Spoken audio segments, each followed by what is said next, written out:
Good morning, everybody, and welcome to this week's edition of Marketing Crew. The last few weeks we've been talking about sales promotion. To me, sales promotion is no different than sales. You know, it parallels or should be in parallel with our whole marketing crew, your sales process, your whole customer journey, the way we set about our marketing. Let's face it, we want to promote sales. We want to promote business. And I think the reason why I've featured sales promotion is that we can get into a habit and a routine of doing all sorts of things to do our business. And sometimes it can drift away. We can be working in rather than on the business. And I think the idea that I had when I wanted to focus on sales promotion is focusing on sales. And we cover the number of ways in which we could do that. What I'm going to do is I'm going to share my screen for the moment and just do a continuation of what we were talking about.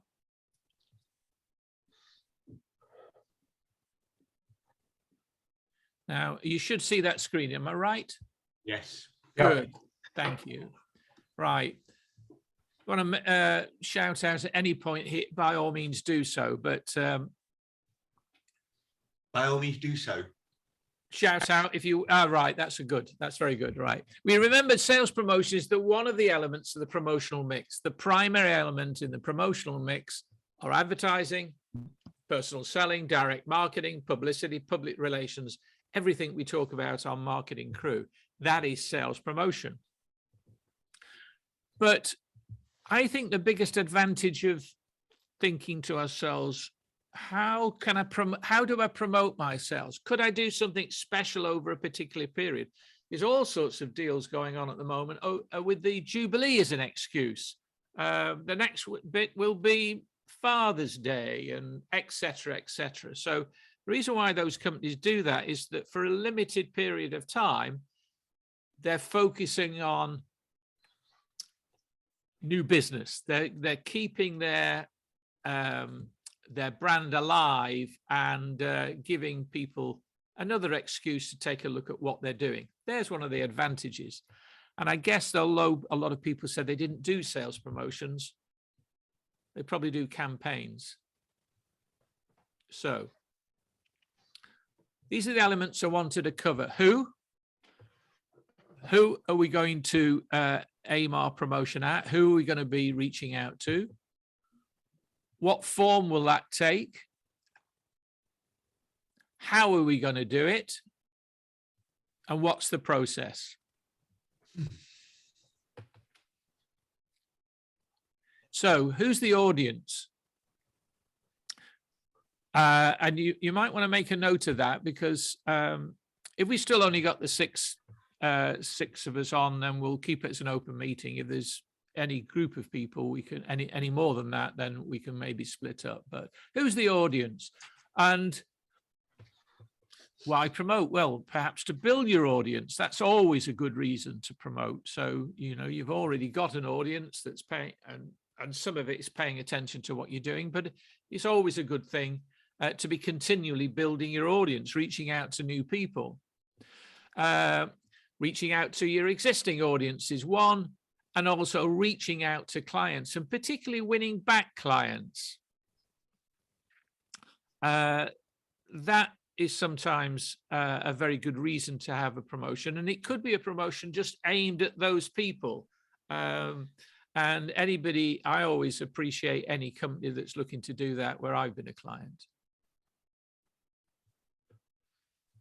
What could you offer? Well, we covered a number of things, but I think relevant to all of us, a guide to, and this is about adding value in advance, you know, a guide to how to, well, we're going to cover some of those ideas, and I've got some, but a guide that you could offer for free in exchange for a email address, or a more extensive guide that you could offer at a particularly low price, maybe a price that pays for any advertising, pay-per-click, and also at the same time offers tremendous value. A cheat sheet doesn't need to be an expensive e-guide or a book or whatever. A cheat sheet could be 10 ways to 10 things you need to know about filming on an iPhone, 10 things you need to know about human resources, 7 things that your web designer, your new web designer won't tell you. So a cheat sheet. Could be a mini course. And I know Marcus has a course, and I'm just about to launch a little mini course, and I'll tell you how I'm going to use it in a moment. Or you may decide to bundle a service, or it could be a joint venture. So in other words, you could decide that you've got different services, but your most popular service you may want to promote and bundle in an introduction to a new service. Or it could be a joint venture, and that could be a good way of people working together. The fact that you're working together then to promote that. And there's a variety of ways we can think about doing that. This is something I found on my hard drive the other day, and it's something I did actually about 10 years ago, how to turn business cards into business at any networking event. And I did a series of these, and this particular one was 10 tips to how to get more results from speed networking. Now, I hate speed networking. I think they are a great way of filling in time for organizers, but a lot of people like them. So they don't know what they're doing with them. So there was 10 tips on how to get more results from speed networking. Now I could rejig that and take 10 tips on how to get more results from your breakouts at your video, at your live meetings, or your Zoom meetings. So that is a cheat sheet. I could publish it. I could publish it as a blog, but I could also publish it in exchange for an email address. Or I can just, you know where I'm going with that. I've actually got 2 at the moment, and I'm going to start promoting these. It's been taking me ages to get the top wording right, but it's now a marketing guide to lead generation. And when somebody clicks that where it says free download, up pops, where shall I send it? And it's a name and an email address. And that is a great way. If you put a big form on for somebody, you will get a lower response rate. I'm going to tell you how I produce those graphics later, but I think there's a lot of people could very much find value out of that. We'll see. I've got another one, the complete guide to networking with purpose. Again, different graphic, different ebook, different guide, report, or whatever. And that is a screenshot of the landing page, and that's all. Both of those are just of the landing page. And when you get used to how easy they are to do these things, you can do all sorts of things. You can pull all sorts of things out and then find out which one is working best. So how would you promote this? If you've done this, you've got to think, well, how am I going to get this in front of the audience? Well, it could be with an ad. If you've got a budget and it's, especially if you're selling something. It could be on social, so it could be just directly just a screenshot of that and some words, etc. And just to your existing audience, or it could be by email to your email list. Email, should never forget email, very powerful. Or it could be given live at an event, a talk, or a webinar, or on a Zoom call on your other networks. At the end of the day, you can say, look, I put a link in my in the chat box where you can get yourself a free whatever. I still would get them to a landing page, because that way you're adding value in exchange for an email address. But more important, that you're measuring where that interest lies. So I know if somebody, a stranger on social media, clicks that link about lead generation, what are they interested in? Lead generation. So I can now tag that, and any articles or blogs or whatever, I can make sure they get those, all about lead generation. There needs to be a process, of course, and this is what some people just forget. So you probably all know this, but I'm going to add it anyway. you need to have some sort of page that your blog or your advert sends them to. Now, it could be a page on your website. It could be a specific landing page. I particularly like landing page because I don't want people distracted by other things on the website. So I'm a great fan of landing pages, and all a landing page is a web page that's specifically talking to the audience about this one subject. So you've got the ability to have a title, a subtitle, maybe a video explaining what they're about to get, maybe a graphic, maybe little teasers as to what's in that in the item. And from that landing page, when they click, they go to an order form, i.e. they either go to an order form that collects money, if it's something you're selling, or it's to an opt-in form where you collect their email address. So you need those two things in place, but they're relatively easy to set up with your web designer. And for those that are doing their own web, they're equally easy to do. And then, of course, you're going to deliver the digital asset. So once they've given that email, then you need either that links to an email responder that sends them an email with a link to it. What I tend to do is I collect the email address, but automatically send them to where they can download it. So there's no interruption. I've got what I want, and they've got what they want immediately, which is impressive.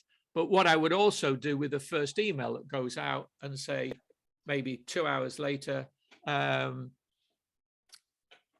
trust that you've been able to download, but if there's been any difficulty, and then you give them another link, and you can then decide on how you're going to follow up with that, which again, we can discuss. Because there needs to be some follow-up. You've collected an email. At this stage, you've only just opened up the relationship. Hopefully, you've been delivering value. So for instance, on my book about or guide about networking, it covers several points. All I have to do is every day or a couple of days, I can, send out an automatic email that covers maybe one point or a second point and then the third point, etc. And that's the idea. But it doesn't have to be email. The follow-up could be a consultancy. For instance, you could offer whatever and just say, ring me. So there's lots of ways in which you use these. We don't get locked into one way of using it, but there needs to be some follow-up with the offer of the consultancy, the offer of the discovery call, the offer of the course, or the service that you're offering. So what I wanted to do is to do a breakout and just cover who is your audience. Just a reminder. And you could have more than one audience, by the way, but you'd probably want more than one promotion. But it could be that if you've got 2 or 3 audiences, you may decide that I need to boost this audience. So, for instance, my audience is that value marketing and value the discussion around marketing and sharpen up their marketing. But I've also now got a secondary audience of people locally that want to embrace video within their marketing. So there's a second audience. So obviously I would have to think of a different promotion for those people. The thing to then look at is what challenges are they facing? And this is absolutely key. If you know your audience, you know what fears, aspirations, challenges that they're having right now. And although we talk about the cost of living, it could be other things that they're fearful of. Cash flow could be an issue. So it's very good to brainstorm that. If that's the main thing we brainstorm now, then that would be a good thing. Because what you're doing is you're offering value in advance. You're saying, hey, listen, I can help you. This will help you crystallize your thoughts. This will help you think about, in my case, what needs to go in the power of video and what needs to go into a video marketing campaign. And how could you deliver the value in the value in advance? In other words, what is it I'm going to offer them when they give me this email or they buy this special offer or whatever? So if I can just stop that share and see who else we've got.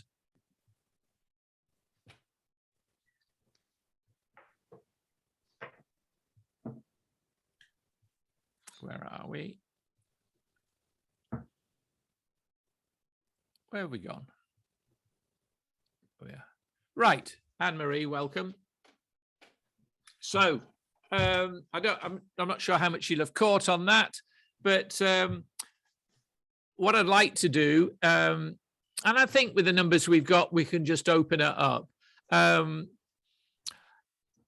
Who should we start with? Where I've just outlined that, you know, who, what, how. Who would like to start? Who's actually thinking of promotional activity? Who's thinking of driving their business forward over the summer period, for instance?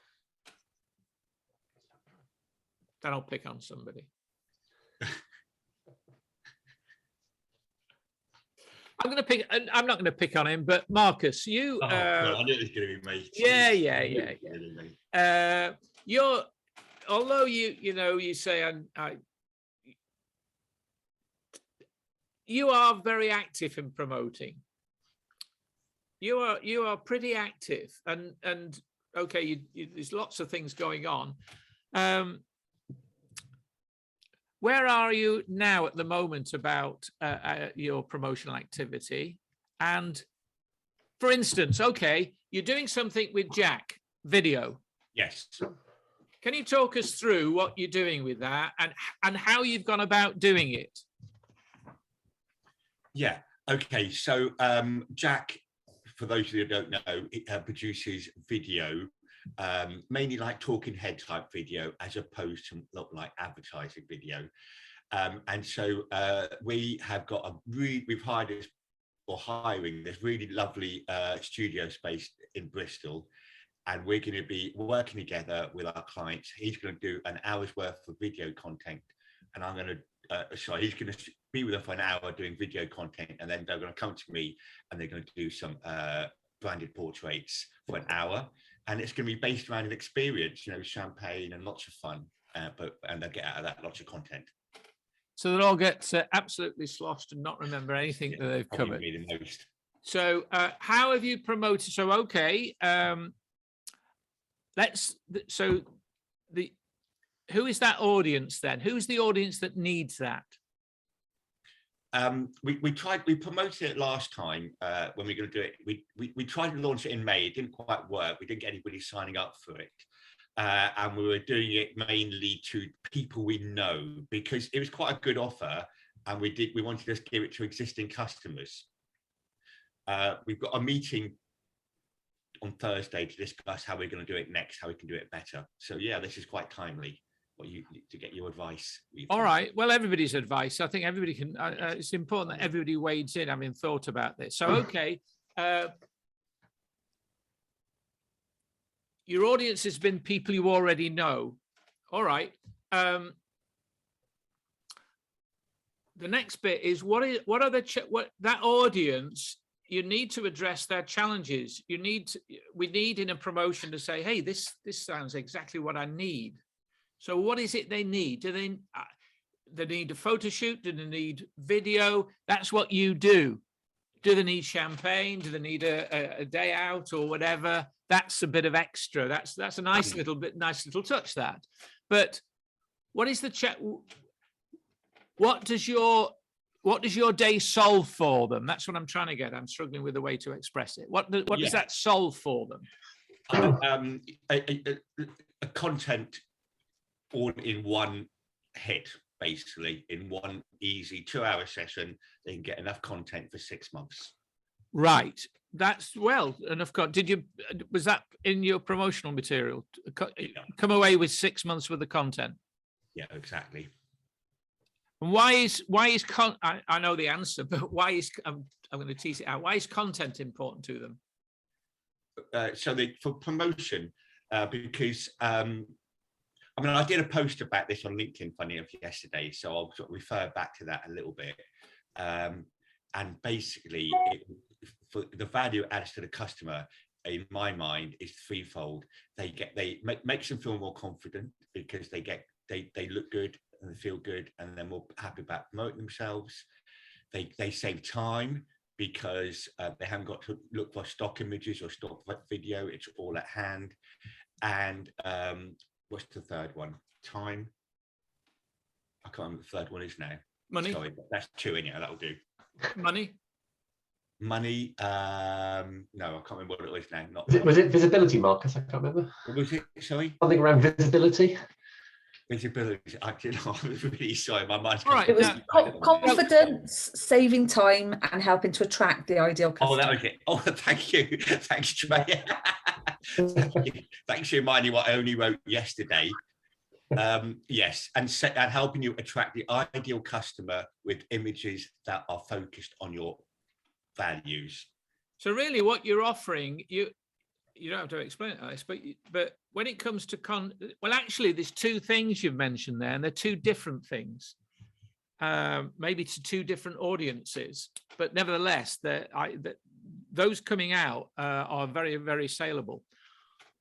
You're selling content, but are you selling content? You're selling visibility. You're selling expertise. You're selling the person that's coming on is going to stand out better. They're going to have professionally produced imagery,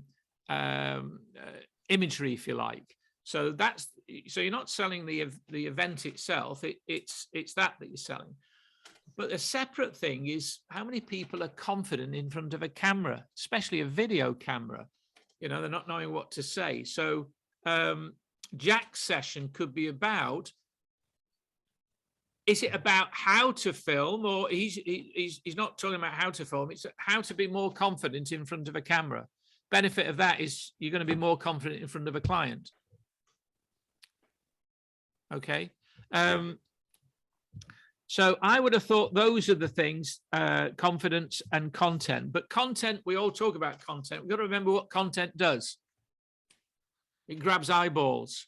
It shows you, it creates and increases visibility. It also increases your expertise and helps you stand out. So it's just a case of, and you clearly have done this, Marcus, just listing all the different benefits that course will provide. And then putting it in a sales letter or a sales. How did you sell it? Well, was it a blog? Yeah, we put a landing page together, and we produced some flyers last time, which we handed out. But as I say, there was no success from that. We've got the landing page, so we're just going to direct people to there, maybe with a QR code. But yeah, we're not quite sure yet. It could be that one thing that could have happened. At what time did you allow to get this in order? Yeah, no, we didn't allow enough time. That's what happened. You told me previously, and I wonder whether that was the case. What time did you allow, and what time does everybody else think we should allow for something like this, especially a live event? What time? You do see some people, they promote this for quite a long time, don't they? If they're building up to an event, maybe kind of 4 to 6 weeks or even 8 weeks ahead. So they're kind of drip feeding. I'd have said 6 to 8 weeks. Yeah. To a live event. Yeah, I agree. Just 1 second. There's a book. Yes, there's a great book. Who's read this book here? Oversubscribed. I haven't read all of it. I've got it. Yeah, it's a great book actually, all about Daniel Priestley. Daniel Priestley. Yes, that's correct. It's a good book all about how to hold an event. And I do see a lot of people doing this. And I must admit, it does leave me, I don't like it. It's this whole idea about, sorry, there's no room, you can't come in, i.e., what I'm used to is your name's not on the guest list, you can't come in or whatever. So anyhow, this is, about, I'm not very comfortable doing that. Well, hang on. You've got to do that because you showed me the place you're doing it. There's only so many people you can handle. The venue can handle. There's only so many people you can give attention to. Had you set that? Had you decided that? Yeah, we are doing a very small amount of people, about 3 or 4 people. Right. So therefore, there's your scarcity. There's only 3 or 4. There's only 4 places, and 2 of them are gone. Now, you'd only say that if 2 of them had gone. Oh, you said. I think people say that. Oh, that's the bit that. Well, no. Yes. Well, no. I just said you've got to be honest. Yes, you got to be honest. And if the 5th comes, they're on a waiting list. It sends you value for the next time. I agree. All these people that are giving a digital asset, an ebook or an e-course, etc., that say, no more are going to be available. That's a load of nonsense. I mean, that's when they fall short. The credibility goes out the window. But so scarcity, so only a number of places. You're selling an event, so the whole thing needs to be, you need to think, how are you going to do that? What's the landing page going to do? What's the headline when they land on that page? And more important, if you've got 6 or 8 weeks, and it's important, you should be, all your blogs or a lot of your blogs should actually include something with a link to that. You can't just do it once or twice. And I think probably a number of elements there have resulted in a no-go. But the fact is, hopefully you've learned from that and you're going to do more, That's right. I think that's a new thing for me. I think before I would have just given up and I thought, oh, it ain't worked. But now I'm pretty good. I'm better at doing things again and learning from it and moving forward.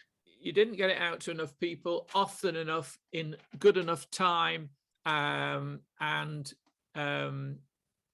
think that could be the issue. Remember, 82% of sales take place after the 7th touch. You need to have promoted at least, I would say, a dozen times in that run-up, in all which way. And that's where you're brainstorming, you're thinking. So I don't think promotions like that can be taken lightly. Also, I think the advantage of doing it with somebody else, you've got 2 audiences. So you've got your audience, Jack's got his. You want to make sure that whatever you're both doing in parallel. Because if people see on social media you talking about it, and then they've got Jack on social media, he's talking about it. And you only need to do 1. And by the way, if you need 4 and you only get 3, grab somebody else, maybe off marketing crew, and let them come along. Because what you want from that is something to promote the next event. The fact is, you've gone ahead and done it, Marcus, and that is all credit, because a lot of people, they start to put this together, they want to get it perfect, and think, oh, damn, oh no, and they put it off. And the point is, you can't fail. You can only learn from what you've done. Martin, you've got... No, what I noticed, Nick Slardak, he sort of ran this how to present yourself on Zoom. And what I noticed where he created a mini website for that, but also he just stopped talking about what his core services was when he was on networking groups. And he literally just promoted that offer. And he also went on FSB, I think, quite a lot, just saying, come to my Pitch Me Perfect Zoom sort of workshop. Yeah. And, but he was very focused and specific, and he did that across all his networking. And it seemed pretty effective. The workshops filled up. He knows what he's doing, and that's exactly what we just decided on, Thank you, Marcus. Anybody else? Nice to see you, Rod. Anne-Marie. Morning. Good morning. Good morning. You possibly are overwhelmed at the moment with, by the sound of it, with all the interest that you've had of late with Beginner Book. You're just launching a new imagery in conjunction with Martin. So it'll be good to get that out. Now, at the moment you do lots of blogging. Have you given any thought to some sort of promotion or joint venture or whatever? No. No. I did start putting together, or I did put together a course a workshop with Calvin Niles. But unfortunately, we didn't get enough sign-ups on that one, so we had to cancel it. So we're going to relaunch that in September. And the plan is to, I think probably what happened was we fell into the trap of not promoting it early enough, as you've just been talking about. So we're going to do more of a run up to that at the end of the sort of summer holidays. What does Calvin Niles do? He does similar to what I do, but he works with keynote speakers. So he gets the story out that they can actually present as part of their keynote speech.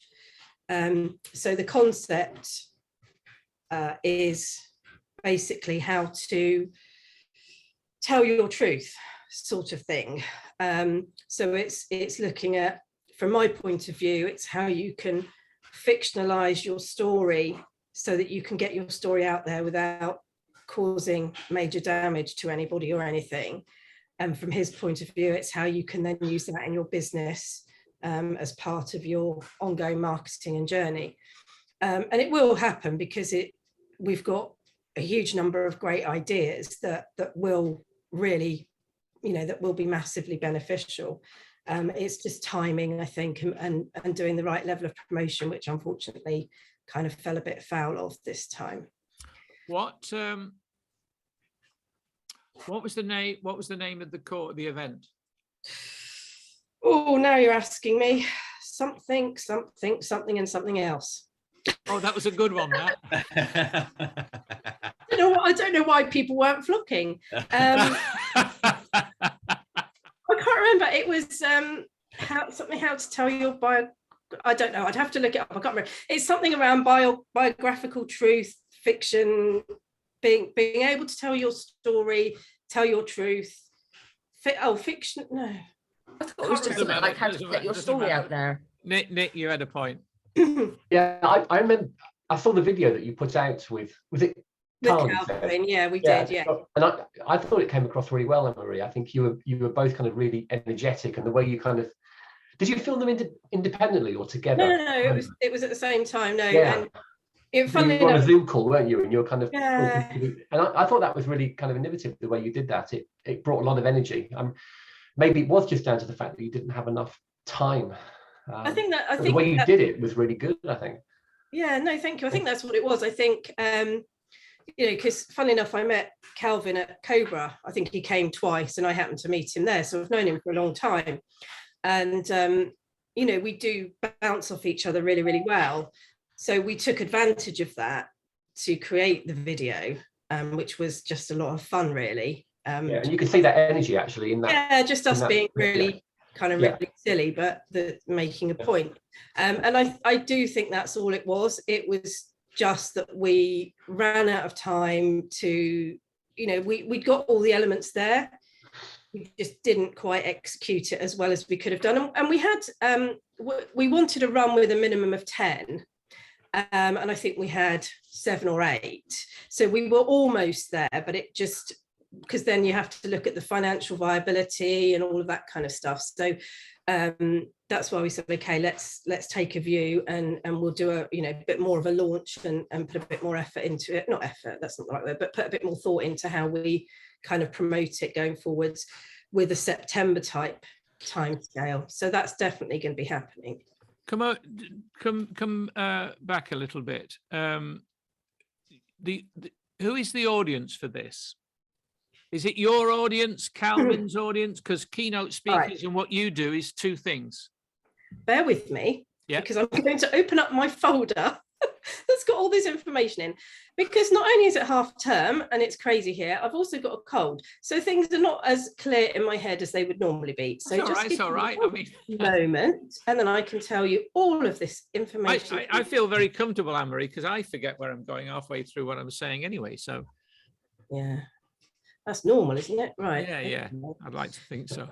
That one. Or it might be. Sorry, talk amongst yourselves. Won't be a second. I think because when you've got two people coming together, there certainly needs to, you know, and especially if they're reaching out to different audiences, we need to get one message over to one audience. It's very difficult if, you know, if you're one will be diluting the attention of the other. Okay, so it was called From Personal Narrative to Biographical Fiction, How to Write Your Truth. And then we went through the questions that people might want to ask, and then who is it for? So it's for business owners, aspiring writers, and other people who've always wanted to tell their stories but felt blocked or held back by fear of being exposed or seen or exposing others, have a lack of confidence in their own ability and don't know that there is a way. They want to get the message out there, something they've always wanted to say, hope the story will help others, processing and healing process, creative expression and sense of adventure. That's just that was like our rough draft notes, but that's kind of where we were heading with it. All right, anybody, any? Yeah, why didn't you all sign up? Tracy, I know you did. Thank you very much. Hopefully you'll come in September when we do it again. But yeah, where were the rest of you? Come on. Marie, can I just ask? You said that you were trying to get 10 people signed up and you got 7. That sounds still like for your kind of first attempt, a pretty good hit rate. Did you at any point think we're just going to go for it anyway because we've got 7, or was it just financially you would have lost too much money? It was a difficult one because there was 2 of us, because of the amount of work we had still to put in to make it happen and the hours that it would take us to deliver it. We were going to run with it, but then we just kind of thought, are we better waiting and delivering to a bigger audience if we can promote it better? Which, you know, because let's not forget, a bigger audience hopefully would be better value for everybody because it's good, because it's going to be fun and interactive. So there'll be breakout rooms, there'll be, you know, opportunities for people to bounce off each other. So we just felt we'd like to try and hit that 10 if we possibly could, because it felt like the right number. Well, I don't know whether that was the right or the wrong decision. What were you charging, Anne-Marie? Was it £27, I think, wasn't it, Tracy? Yeah. And you obviously, so 7 at 27 didn't cover your cost. No, and I mean, you know, neither of us mind giving our time or anything like that. Of course we don't, but you do have to there does have to be an element of consideration in cost benefit analysis, because otherwise you just keep giving yourself and giving yourself and giving yourself. I think if you're deciding to do was it a live event or a Zoom event? Yes, a live event. If you're going to do as Marcus is doing, a live event, you need to be thinking, is this a one-off that's going to then be forgotten, or I'm going to do a series? Do I see myself as a major way? Because no, so then it's worth the investment. Yeah, no. So it was designed as an introduction. So it's designed as an introductory workshop, which gives, so there's basically an hour of me, an hour of Calvin, but all kind of meshed together. So it's a 2-hour workshop, lots of practical stuff, lots of interactive things. We were very clear on what people would be taking away from it. So there would be something physically that people would take away from it as well.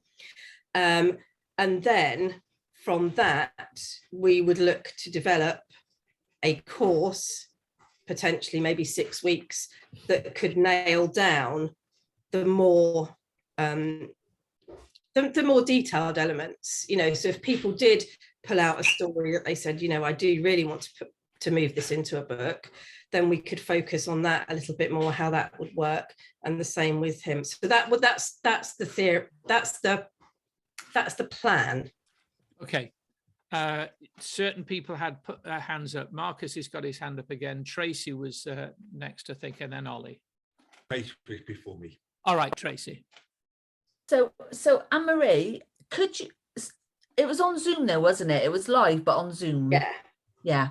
So because I'd signed up to it, and you know, you were really good in getting the refunds back almost the same day, you know, as cancelling it. But wouldn't it have been better to have gone on and got some other people to have joined, even if it was for free? Because I think the publicity you could have got from that 2-hour workshop would have sort of set the scene for the next one and the next one. And I mean, I will totally support you on this, Anne-Marie, but I know for me, normally, if something gets cancelled, I normally never go back. You know, the amount of holidays I've never gone on because they've been cancelled, and I never go back to that venue. You know, so I think there's something about whether psychologically that would put any of those people off that did sign up.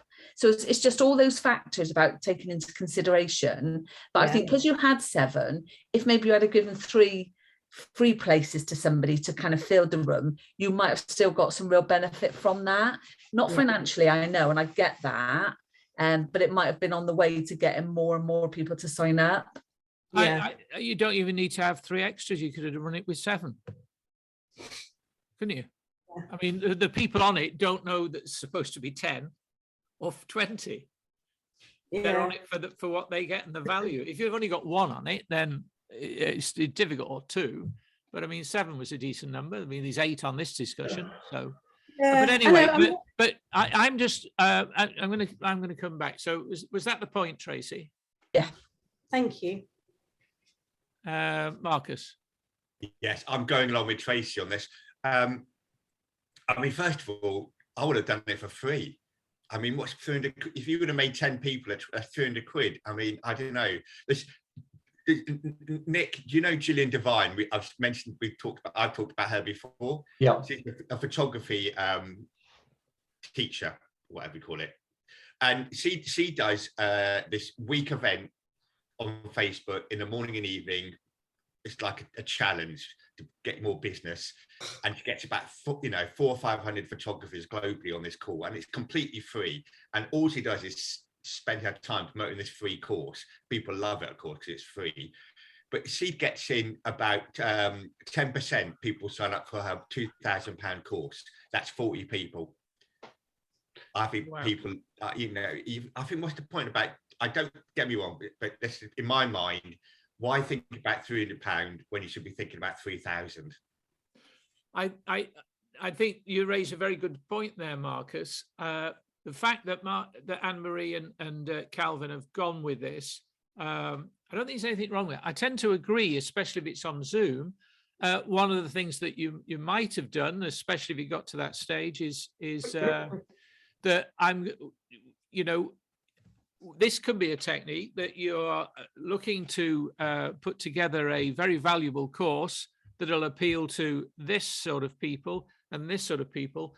We're doing a special advanced edition, and we'd like to invite you on it free of charge. So you could do like a practice rehearsal, could be 1, but then, once you've got that, you've got video footage, you've got screenshots and quotes, etc., which could sell. So that from so that's a very valuable point there. I don't disagree. For what it's worth, I was prepared to run it as a free workshop, but there was 2 of us in the equation, and so it can be quite challenging sometimes when you have different opinions. Although we get on very, very well, he's very much more, I wouldn't say a businessman than I'm a businesswoman, perhaps, and so. And the other thing as well is that if people, and you see this all the time, people say they'll go to free events and they just don't turn up, particularly on Zoom. You go to, I mean, I've been to so many different events where there's been like 40 people signed up and you get like 5 people on the night. So the idea of having, even a token amount of money does just make sure that you get people coming. And for an event like we were looking to put on, which is going to be interactive, you need people. You can't just kind of sit there with 1 or 2 people, because it doesn't really work. So I don't disagree with any of your comments. I think they're all absolutely fair enough. And I don't know what the right or the wrong way is to do it. I'm making it up as I go along. But I think, it's just, we're trying it out. We're trying different ways, we're trying different formats, we're looking to see what, at the end of the day, what we both want to do is help people to tell their story. It's as simple as that, and we want to do that in the best way we possibly can. You just hold on to that thought for a moment. You want people to tell their story. because frankly, I'm confused as to who the audience is because your generosity, you've got everything you're putting into it, and you're putting an immense amount. Maybe you're putting too much into it. Sometimes, you know, I looked at, there was a bar that I went to the other day. It was a conservative club, and they've got about 10 gins, all different colours. And I'm thinking, what would I choose if I was going to choose a gin?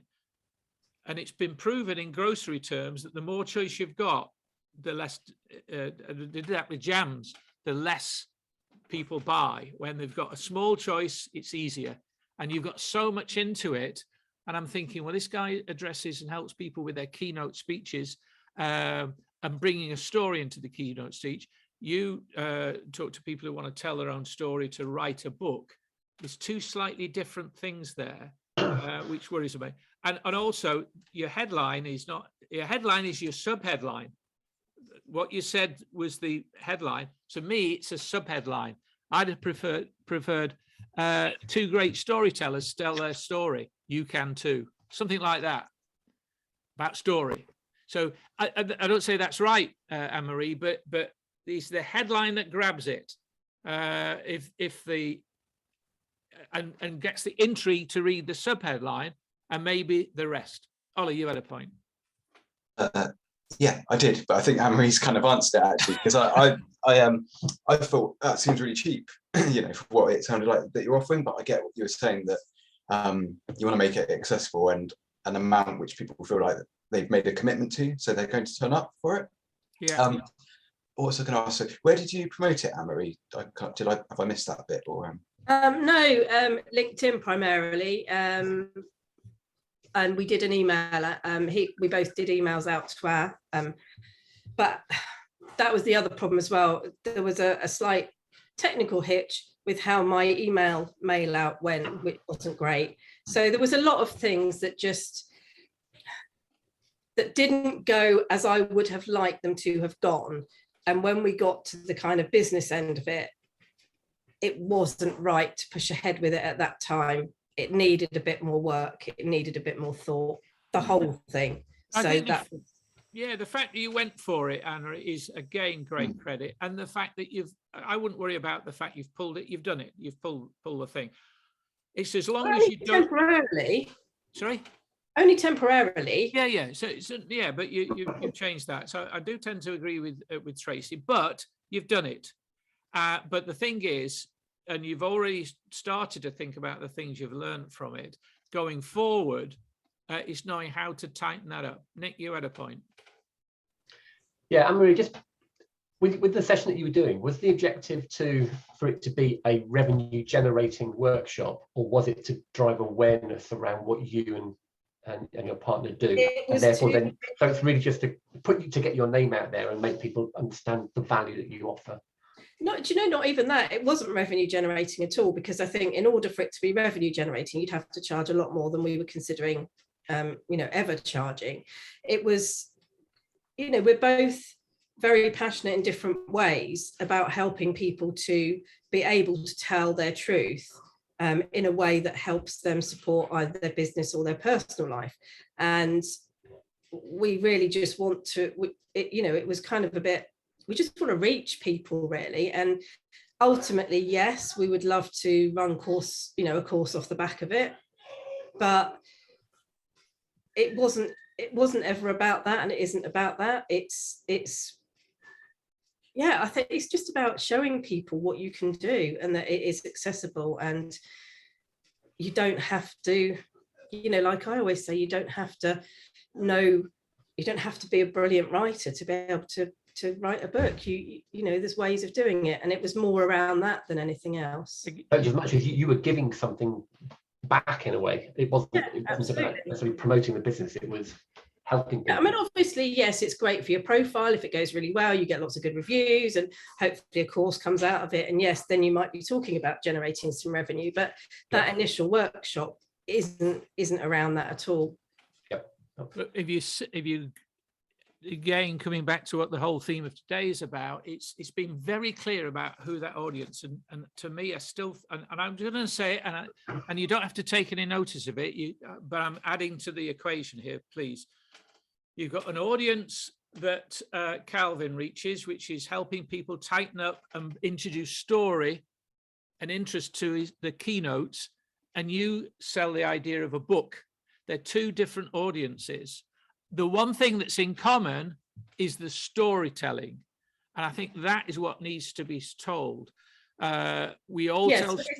Yeah, it is the story. And I think that needs the clarity. What you'll be each bring to the party could be way down in the subtext once you've got them reading it. Sorry. Yeah, Anna. I mean, what I read to you was our first draft. Ah, right. Oh, I thought that was the That headline. that wasn't what went out. Oh, right. Okay. That's I'd have to dig around to find the actual text that went out. But no, the focus is on storytelling, because yes, obviously he deals with people that are vocally delivering. I'm dealing with people that are physically producing a book. So that element of it comes, if there's a course, that element of it comes further down the line. But the focus is on getting the story out there. So looking at how that can be achieved and how you can make it happen without feeling like you're vulnerable, or all of those kind of things, all of the different fears that people have. I still think two great storytellers tell their story. You could too is a great line, but then I'm biased. Ollie, you had a point. Yeah. It sounds like you could split these out, Amory, into two, like one that's targeted at business owners, how to tell your story in business. And I could see like with Nick, a great partnership in terms of Nick's storytelling, photography, and then you helping people write their stories as well, and then a separate one for people who want to write a book. And I was thinking, because I was thinking about where you said you promoted it, Amory, and I was thinking maybe I don't know, I can't remember where exactly you live, but whether there's local, a bookshop, an independent bookshop, or a book club or book group where you could promote it within there, where it's people that, like, not everyone uses LinkedIn. I'm quite slack at using it, and somewhere like that would be quite useful. Maybe a book group, or if you could do it with a shop or something. Waterstone is probably going to be hard to break, but a small indie might kind of, you could do some kind of promotion thing with them, and then you've already got that kind of audience of people that are interested in books and that sort of stuff. That's a good point. Good point, Ollie. Yeah. Good one. Yeah, no, definitely. And I think this is all around the decision-making process, that we came to the conclusion that we hadn't done it justice, and we weren't going to do those that had signed up justice. This wasn't about us. This was about the people that had already said that they were going to come along. And I completely take Tracy's point, and it wasn't something that I was comfortable with. It wasn't a decision I was happy to make, but it was a decision that we felt would give the best going forwards for those people. And yeah, maybe we got it wrong. I don't know, probably did, but we had to make a decision. We had to make a decision quickly, so that we didn't, cause too many problems. And that's what we decided to do. And I don't know. You live and die by the sound of it. You've given the fact you're going to do it again. The fact you did it in the first place was great. The fact you're going to do it again, and you've already started the things that you'd tighten up on. Tracy, did you have a point there? I've got a bit of a challenging question for Anne-Marie, so I hope you don't mind, Anne-Marie. I'm not very well. And Anne-Marie, you don't need to answer it, but just think about it. Go on, I don't care. Go for it. So I hear a lot from you, Anne-Marie, about being really authentic to what you believe, and I totally support that. So my question is, why are you doing it as a joint venture and not doing it alone? And is that the right way for you? Okay, that's a very good question. There is a simple answer to that. It's around, so when I started the business, the idea was to run courses and workshops. Actually producing the book was secondary. I ran one very successful course, and then no one signed up for anything else. And then what happened was I started to get the one-to-one work in for the books, and that took over. So subliminally, the message that came to me was, you're not able to generate enough interest to get a workshop, but you can get people working one-to-one. Now, then when I met Calvin and we started talking, it just seemed to make sense because he's got his audience, I've got mine, we could pull them together and hopefully pull enough people together to create this workshop. And I see it all the time, how difficult it is to get people to come along and commit and do things. So my thought around it was, well, it's two audiences, really. I don't need somebody else to do it. I'm more than happy to do it on my own, and I feel that I would be capable of carrying it on my own, but my confidence was knocked by the early, and it shouldn't have been, because that was, 18 months ago, and I was a different person, the business was different, and so on and so on. But it's very hard to come back, because I spent a lot of time and effort creating that course and that workshop, to run it once and then have no interest afterwards. Yeah, you could dissect all of the things that I should have done and didn't do and could have done, and there's millions of things, but for me it was like, oh god, I wasn't very good at that, so I'll move away from that, but I can actually get to work with people on a one-to-one basis. So it's fear, I guess, is the answer to that question. It's fear of going, the last thing I want to do is turn up to a Zoom meeting and this goes back to Marcus's point, so 50 people say, yeah, I'm going to come along because it's free, turn up, one person arrives. I would really struggle to recover from that personally. So that's I get that. And Anne-Marie, I signed up because of you, not because of Calvin. Oh, thank you. Well, there's the different audiences, you see. I think Ollie's point about maybe doing, two storytellers come together. The first week's going to be Anne-Marie. She's going to be talking about that. The second week is going to be Calvin. So people can sign up, they get both, but also get the recordings of both. That could be a good way. You don't have to deliver it all in one. I think also what I would say, first of all, it was 18 months ago. It was in the middle of the pandemic. Secondly, you now know that you just face the reality that, and Marcus talked about that photographer. I wonder how many people she's got on her mailing list to reach that number of people. You need an enormous number. I don't think any of them tell you that. Rod's granddaughter is only 6 months, so she'll come a time very shortly when she gets up and tries to walk, and she's bound to fall over. If she said, I'm not very good at that, I'm not going to bother now, where would she be? I mean, that's what we've got to remember. It's baby steps. And, so I would encourage you to do something like that again. On the other hand, and by the way, did you think to invite any of your existing clients as the other three? No. That could have been very good, couldn't it? They may have they'd only come if they thought they could get value. It could be an after value, but also it could be that one or two of those could tell their story about what it was like working with you, which, are you with me? So that's a thought. Yeah, no, and it's like I said, it's all very, very valid. And I think, Tracy asking the question she did has kind of hit the nail on the head. A lot of the barriers, a lot of the reasons that I don't do certain things is this complete fear. Because even though I know what I'm talking about, I know that I can present, I know that I can deliver content, I still have this fear of people thinking I'm stupid, people think I'm an idiot, people thinking I don't know what I'm doing, nobody turning up and going, ha, ha, ha, that was a bit of a joke. And that's really, really hard to overcome.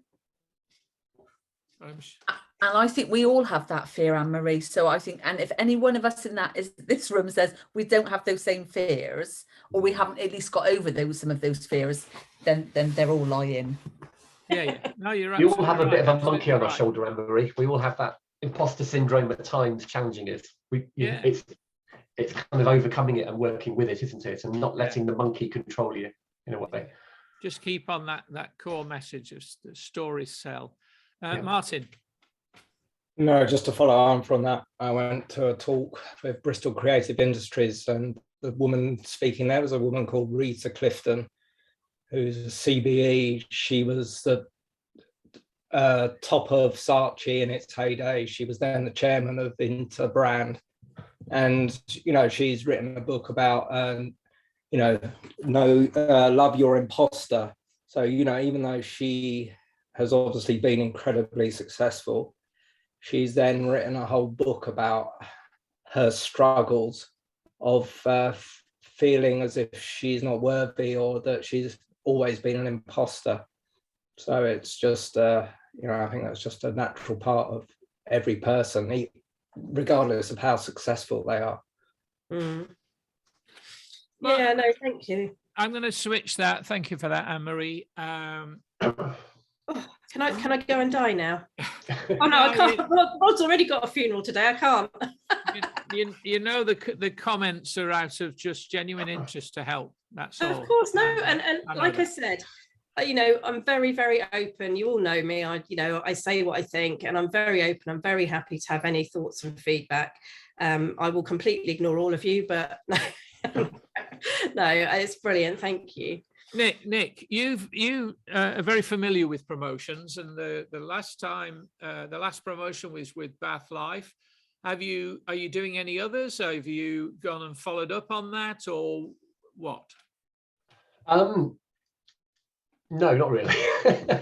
I kind of, before answering that question, can I just say I think there's something that we all need to kind of remind ourselves of, which is that there's so many things that we can be doing in our business, aren't there? From social media and our website and all the different activities we do. And sometimes we've got to be really careful that if we try and do too much, we don't do anything well at all. And I think having that kind of opportunity to step back and have the clarity as to what are the big things I'm going to be doing this year that I'm going to focus on. And if for Marcus it's his joint venture with Jack and Anne-Marie, it's her course, then you really do put a lot of energy and focus into that, and you really plan properly for it, and you do a good job. I'm as guilty as the next person that sometimes I try and do too many things, and I don't always give them all the time that they need to have, and then you get diluted. So I think it's really important that we do stand back and we think, what are the big things that we're doing this year, and are they going to really, what's that kind of quote, are they going to make the boat go faster? You know, is it the one thing that's going to make a big difference to my business? So I know that's not answering your initial question, Paul, but no, it is. Well, I'm trying to kind of step back a little bit and become less kind of spray gun. Less is more. You're absolutely right. That's why, you know, it's that clarity. That's why that's only the reason I mentioned that to Anne-Marie, that I was confused with the two audiences. That's why you've got to be really clear.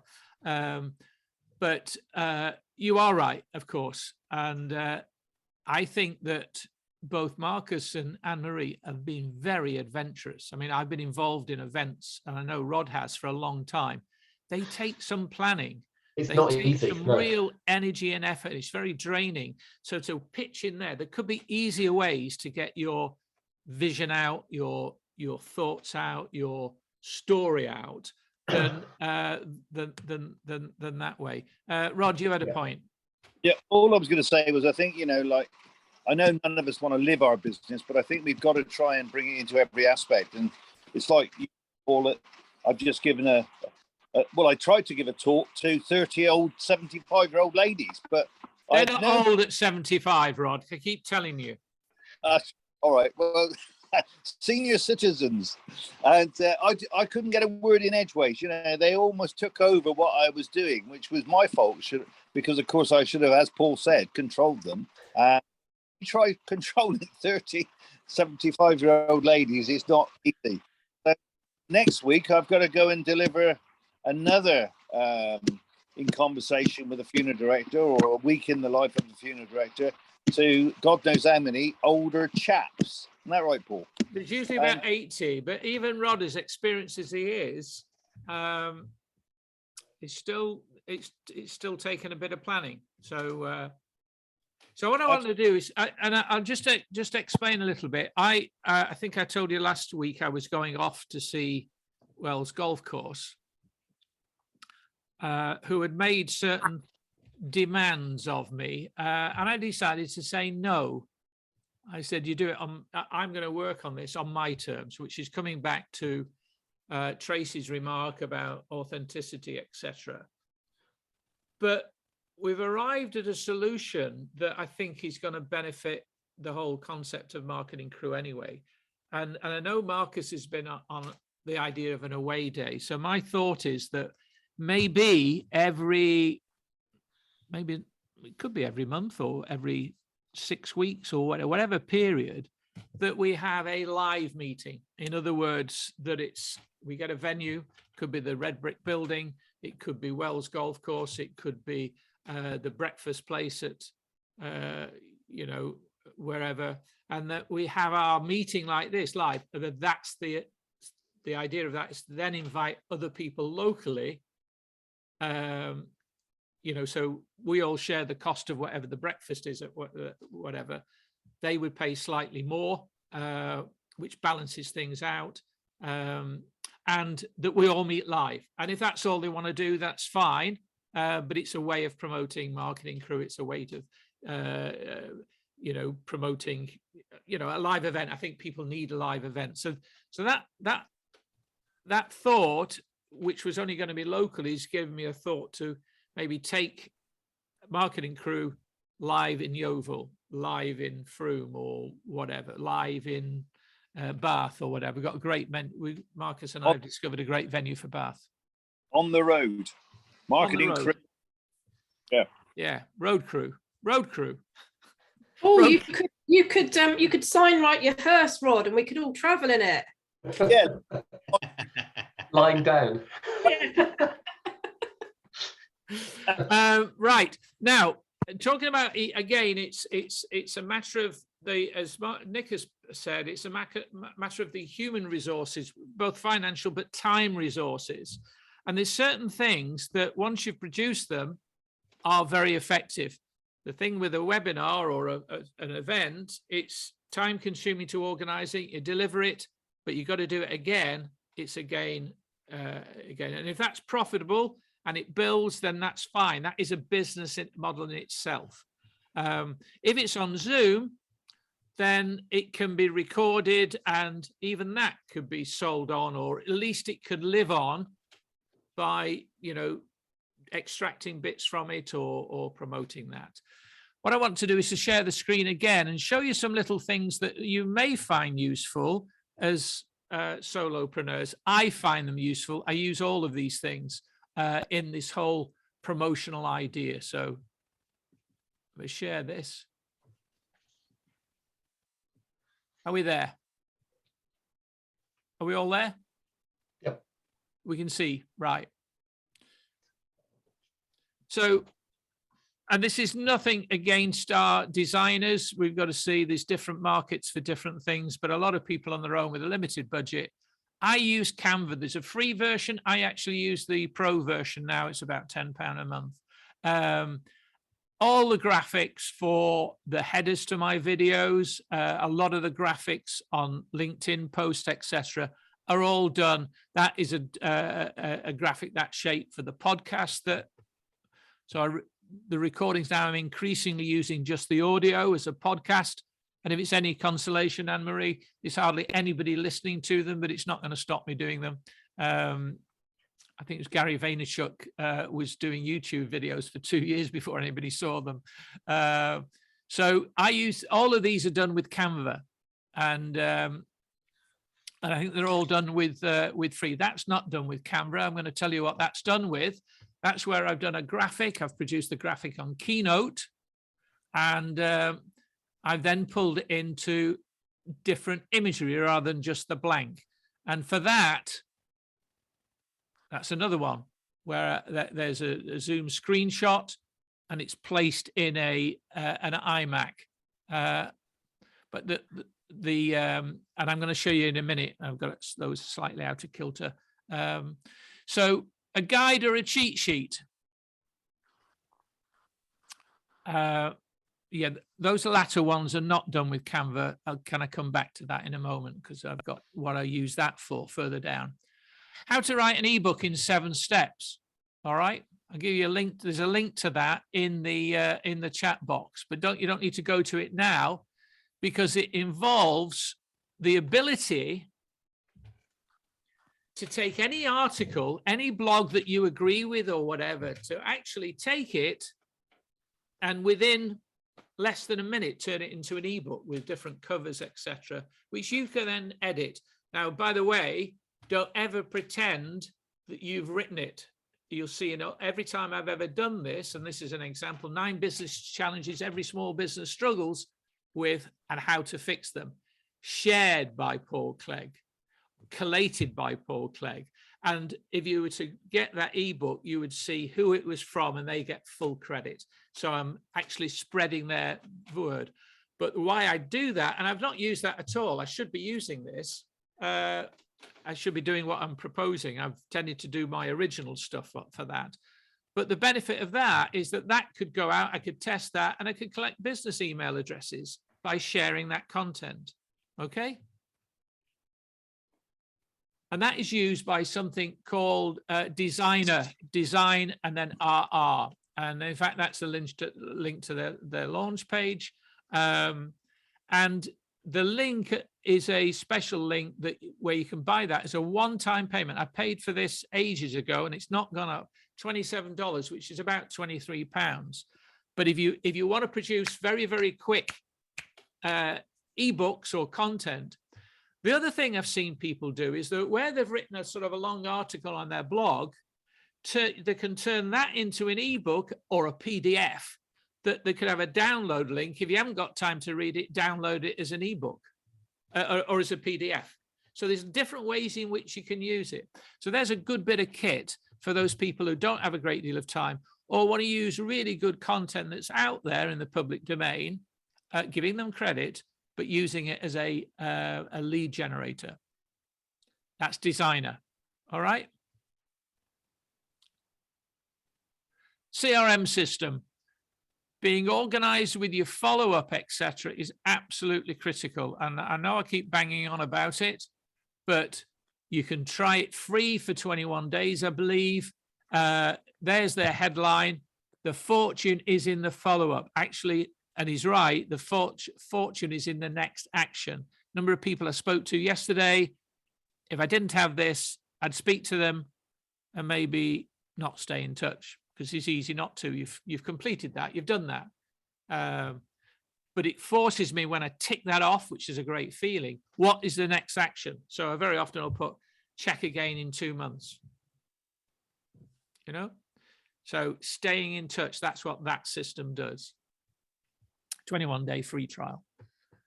All of these, by the way, the links are affiliate links, so that you don't pay any extra, but I do get a small kickback.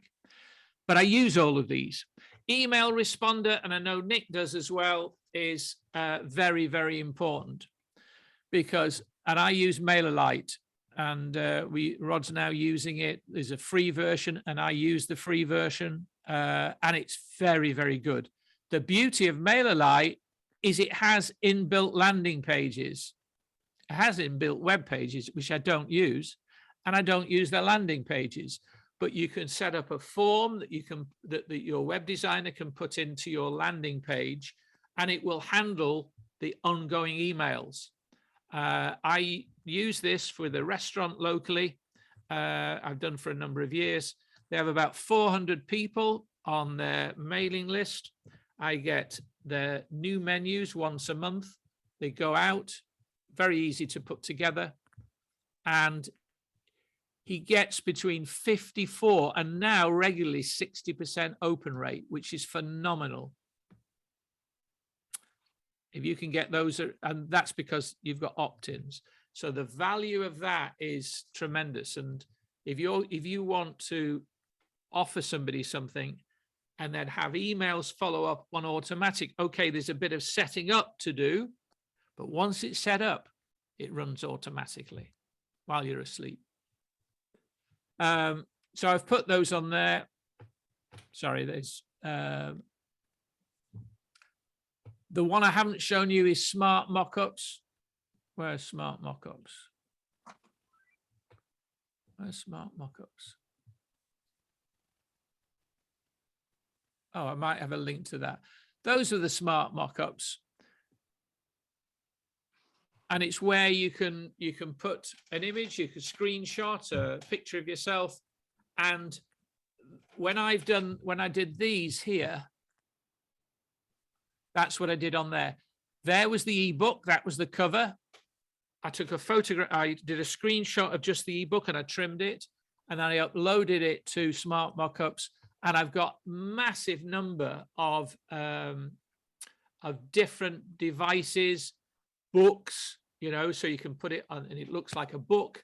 I tend to use iPads now because a lot of people are reading these things digitally, but it adds a bit of zip. It adds a bit of, it sort of, you know, it's just that little bit extra than how else are you going to show it.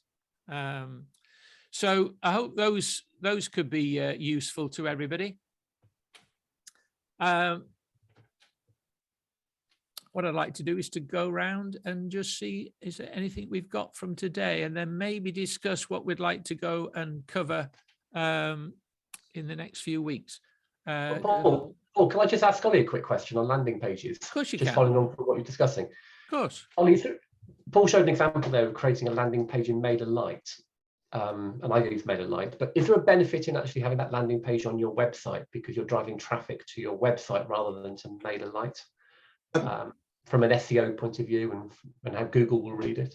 Yeah, it's definitely better if you can have it on your site, but in terms of like for the ease of setting it up, it might be easier to set it up in Mailerlite. The other thing which we've spoken about before, Nick, is yeah, if you're measuring, like we found with Google Ads and things like that, trying to measure what's the word, like how well the campaigns are doing, if they're then going off to an external site outside of your website and things like that, we found it a struggle to kind of measure that. But yeah, I mean, I think Damien touched on it last week again about having landing pages, and they work if you've got a real sole purpose of it, like selling a course or an ebook or trying to get someone to sign up for something.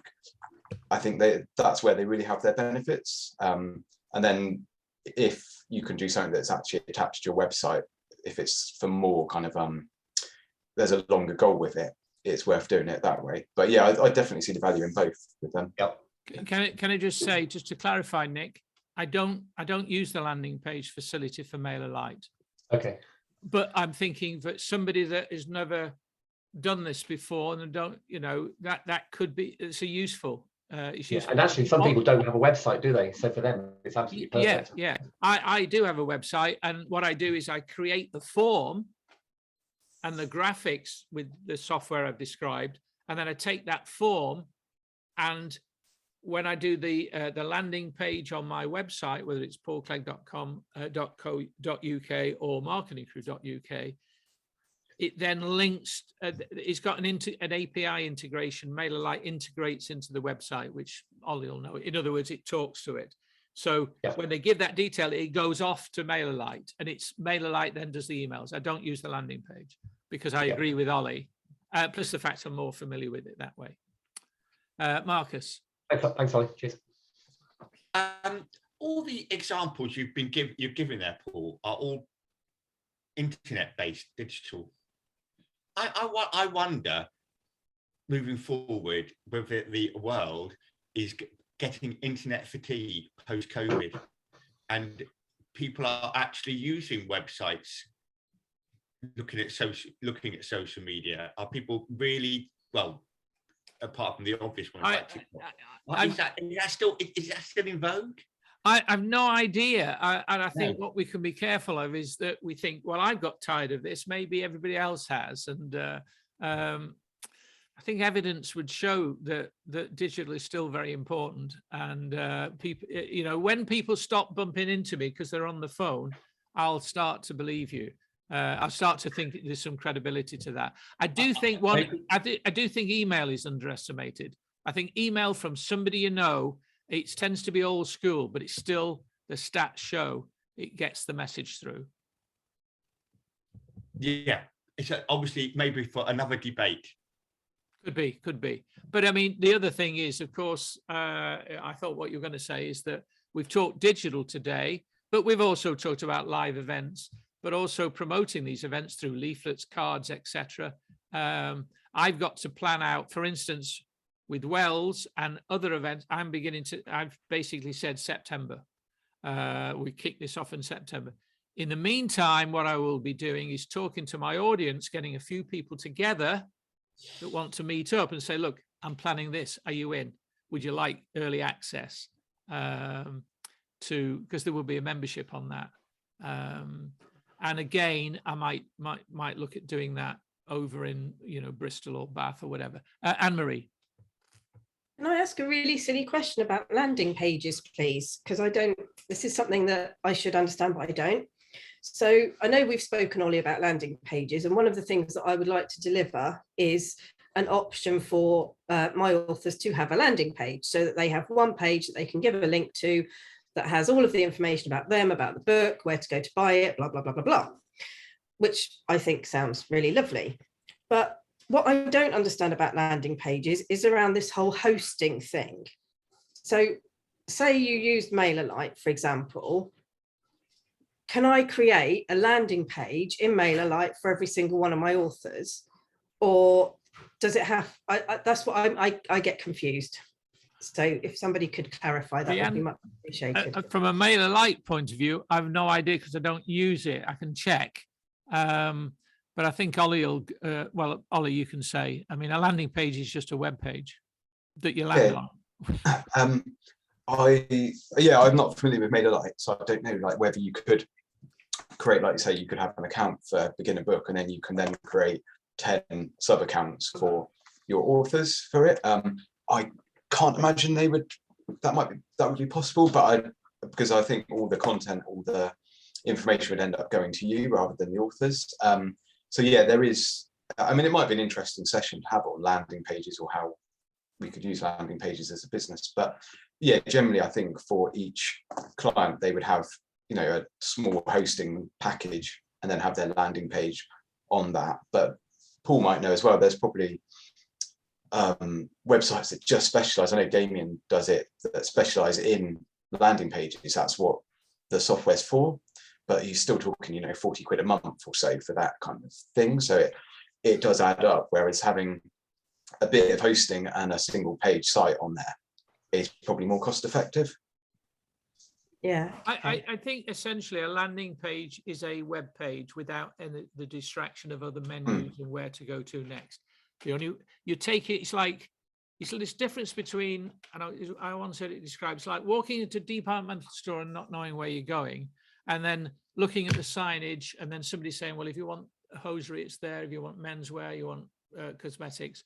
The difference with a landing page, it's like somebody takes your hand and say, now, what is it you're wanting? Right, let me take you there. It's more controlled, because I think Ollie will admit that if you've got the page and then there's other distractions and other things that you can go on, you don't know where they're going to go. So that's why I like landing page. If I'm talking to you, I don't want distractions. I don't want the phone to go. I just want to talk to you because I can listen to you and you can get my message and I can get to understand. I actually have hosted some of the videos I've done on for Rod. I've actually hosted a single page. You could call it a landing page if you want, for a particular funeral. And only the people that want to view that funeral footage, etc. And on there is the downloadable, the menu that they get. I forgot what it's called there. And if they had to buy anything, then there could be a button. What you've then got to think about, and Ollie is more specialist at this, is where's the merchant account being kept? Which I don't think it's a problem, but you need a merchant account if you're going to sell off a page, whereas you don't need a merchant account if you're selling off Amazon. In other words, you have a system to collect money to the bank account. So if I can just go around the group and just see if there's one thing you've got from today's meeting. And let's start with Rod, because I know you've got to go. And I'm really pleased you've been able to get here in those dark dungeons of your funeral.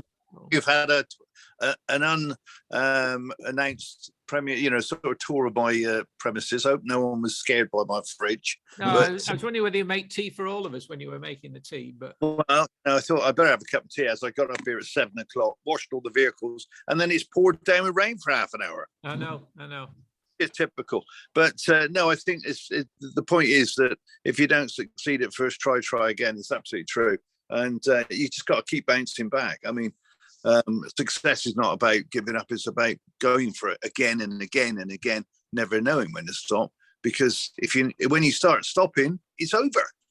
Yeah, you're going to be one of the customers when you start stopping. And also, don't compare yourself with anybody else. I saw some Facebook posts with somebody else that's got a drone, and his photographs were fabulous, really fabulous, and I've told him so. And that sort of set me a challenge to go one step further in my drone work, to make sure that Chip, I think his name is Chip off the old block. Got a good event. Sorry? You've got a good event coming up. You can really show your stuff on a lovely sunny day. That's why I put the golf up this morning. And Anne-Marie, anything you've got from today? Oh, my word. Yes, lots of useful software to go and have a look at, which is great. Thank you very much. And just, yeah, thanks for all your thoughts and comments. Really appreciate it. I know there were gaps in my business, particularly with processes, workflows, that kind of thing. I know I've got a long way to go. So as ever, just being able to come here every week and just be supported and, take on board people's thoughts and advice is really great. So thank you. Again, there's a danger, and I'm the first to admit it, that because we're covering different aspects, that you're suddenly trying to do it all. I think Nick hit the nail on the head. You've got to decide what your priorities are and focus on getting really good at that. And because you can't spin all the plates in the air. And by the way, thanks, Rod, just because if you're focusing on one thing, we're talking about another, there's no reason why you still can't reach out to me or anybody else on here, or you've got a real issue and you want it covered. We can cover in part of it at the meeting, but also you can just ring me or ring anybody here, Ollie, whoever's the most relevant to be able to help you. That's what we're here for. All right, Nick. Yeah, good session.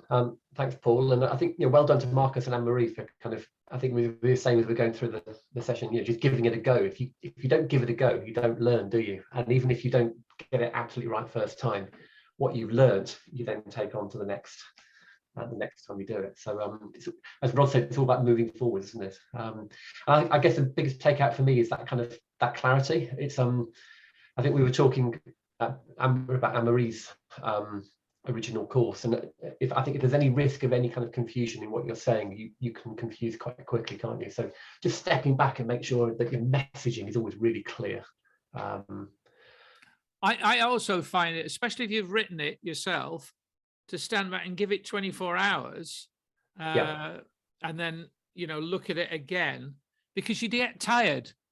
You go a bit brain fog. I was doing an edit for something I've done for Marcus and Nick Hems, and I pushed it out yesterday, and I've redone it again, and I'm sure that if I look at it again, you can. But then you get to a stage, well, hang on, you're not looking for perfection here, but you can get too close to stuff, can't you? And that's why it's good to step back. And you get tired, so you need to do that. And sometimes I think it's important, let somebody else take a look. Let somebody else, if Anne-Marie was to get somebody else to, how far have I got, and then get somebody else to do it. That's the advantage of another, especially if that person knows what they're doing. Tracy.